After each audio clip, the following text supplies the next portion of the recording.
I really do believe a program, you need to pay respects, obviously, to the guys that come before. And, you build a program. It's like building blocks on top of one another. So guys like yourself who had such a big impact, especially those first couple Spurrier teams, you guys really helped build what we saw, culminate in 2010 and 11, 12, 13. And I just want to get your perspective on, you being able to sit back and watch those teams and watch South Carolina do what they did. You probably know some of those guys or familiar with them, at least, if nothing else.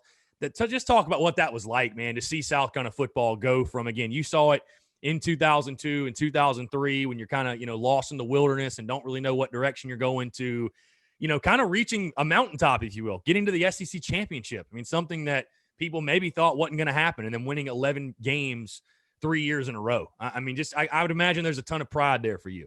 It was a ton of pride, and I tell you, man, when you walk around and you were proud to wear your Gamecock gear.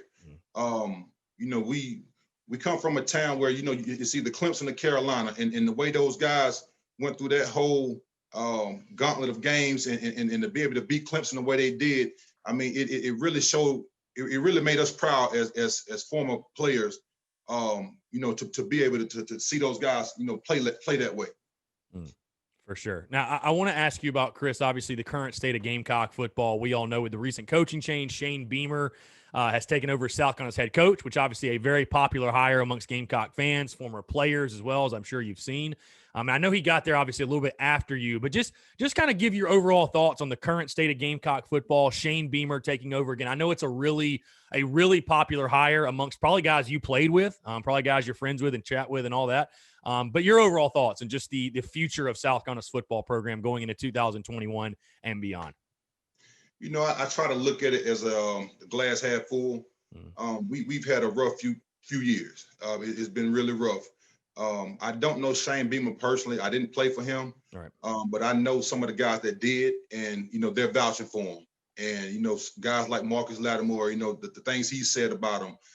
If those guys believe in him, then I definitely believe in him. I definitely think we're on the right path. People can't see it now, and as a former player, we know the work that goes into that. Fans may not know, and I'm looking at it from a different lens now. I can look at it from a fan now. So I can see how, the fans have been frustrated because those wins, those 3 11-win seasons, it really spoiled us. Now every game we was going out looking to win because, that's just the mindset and mentality that those guys had during those years.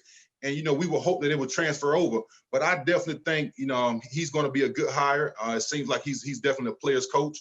The way those older guys are vouching for him. And I just hope he can get in there and recruit the guys that we need to get back to where we need to be at. And your former teammate, Eric Kimry, on staff. How about that? I know we're all happy.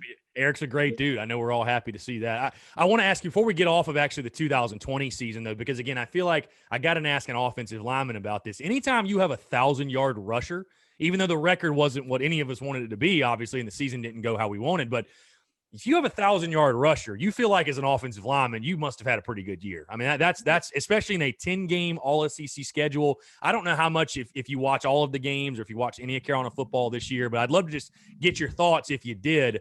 What you saw from South Carolina's offensive line. Again, when a guy like Kevin Harris has the type of season he was able to have, you're doing something right in run blocking. I mean, you're opening some holes. So I'd love to hear your thoughts on that overall. Yeah, I mean, as an offensive lineman, you definitely take pride in a 1,000-back rush. I think the offensive line, they were pretty decent. I saw some inconsistencies a lot, but you have to give Kevin Harris the props, man. That guy, I mean, he made runs when there was nothing there. Yeah. Tough physical runner, catch the ball at the backfield. You have to give him those props. But I think the offensive lineman played a really good part in it.